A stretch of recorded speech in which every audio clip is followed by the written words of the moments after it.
Hi, my dear viewers. Welcome back to our channel, SF Khan Classes by Nadeem Singh.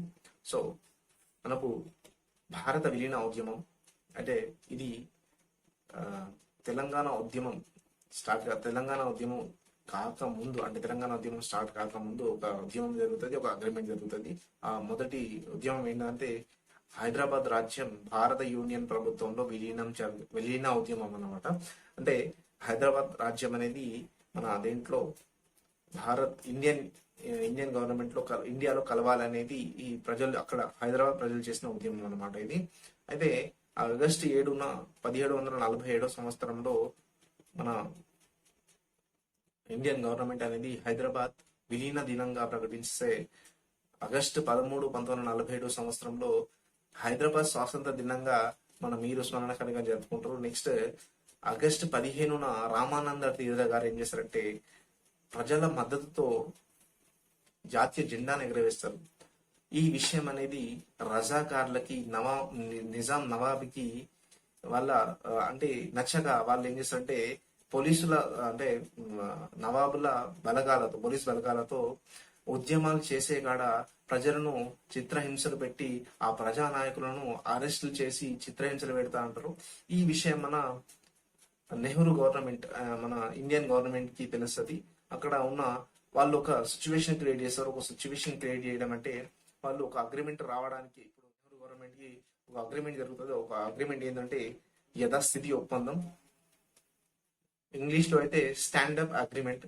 ఈ agreement లో ఏమవుతుందంటే 4 points మీద వీళ్ళు discuss అంటే ఈ 4 పాయింట్ మీద ఇండియా రైట్స్ ఉంటాయి, మిగతా అన్ని మన నవాబ్ గారి రైట్స్ ఉంటాయి అని చెప్పేస్తారు.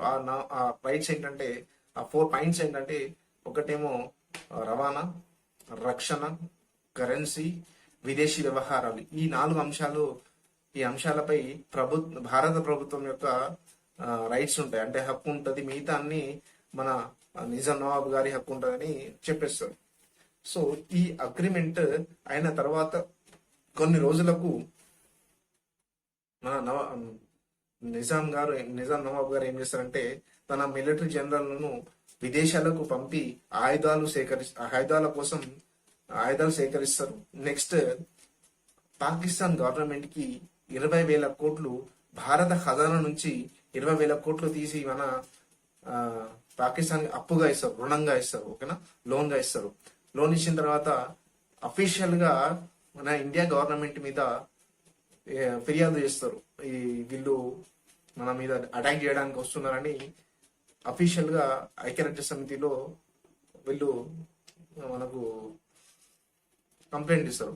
ఆ కంప్లైంట్ ఇచ్చిన తర్వాత ఏమవుతుందంటే అప్పటిదాకా ఈ విషయం అనేది మన నెహ్రూ గారు అప్పటికి ఒక కమిటీ ఏర్పరిచి ఈ విషయాల మీద అంటే హైదరాబాద్ రాజ్యంలో ఉన్న ప్రజలకు కలిగిన ఇబ్బందిని, ఆ చిత్రహింసల్ని వీళ్ళు అప్పటిదాకా చూస్తున్నారు కాబట్టి ఇటువంటి సిచ్యువేషన్ నుండి అక్కడి ప్రజలను ఎలా కాపాడాలని ఒక కమిటీ వేస్తారు, రక్షణ కమిటీ వేస్తారు. ఆ రక్షణ కమిటీలో నెహ్రూ గారు మన అహింస మార్గాన్ని ఉపయోగించుకొని దీన్ని సార్ట్అవుట్ చేద్దామనంటే అక్కడి నుంచి మన సర్దార్ వల్లభాయ్ పటేల్ గారు వాకౌట్ చేస్తారు. అప్పటిదాకా మన మొదటి గవర్నర్ జనరల్ అయిన రాజా గోపాలాచారి గారు ఏం చేస్తారంటే ఆ సిచ్యువేషన్ ని నెహ్రూ గారికి ఎక్స్ప్లెయిన్ చేసి ఆ నెహ్రూ గారు ఆ ఆపరేషన్ అంటే పోలీస్ చర్యను జరపాలని ఒప్పిస్తారు అన్నమాట. ఈ ఒప్పించిన తర్వాత మన ఇండియన్ ఆర్మీ అనేది హైదరాబాద్ రాజ్యంలో ఉన్న రాజ్యం ఏ విధంగా లొంగ తీసుకొని లాస్ట్ కు వచ్చేసి మన మీర్ ఉస్మాన్ అలీ ఖాన్ గారు సెప్టెంబర్ 17వ తేదీన రేడియోలో మాట్లాడుతూ మన హైదరాబాద్ రాజ్యం అనేది భారతదేశంలో విలీనం అయింది అని ఒక స్టేట్మెంట్ ఇవ్వడం జరుగుతుంది. ఇక్కడ దాకా మన 1948 సెప్టెంబర్ 17 వరకు ఈ సిచ్యువేషన్ మొత్తం జరుగుతూ ఉంటది. అంటే ఈ విషయం అనేది మనకు షార్ట్ అండ్ స్వీట్ గా మీకు ఈ వీడియో ద్వారా నేను మీకు తెలియజేస్తాను, డీటెయిల్ గా ఇస్తాను, ఓకేనా.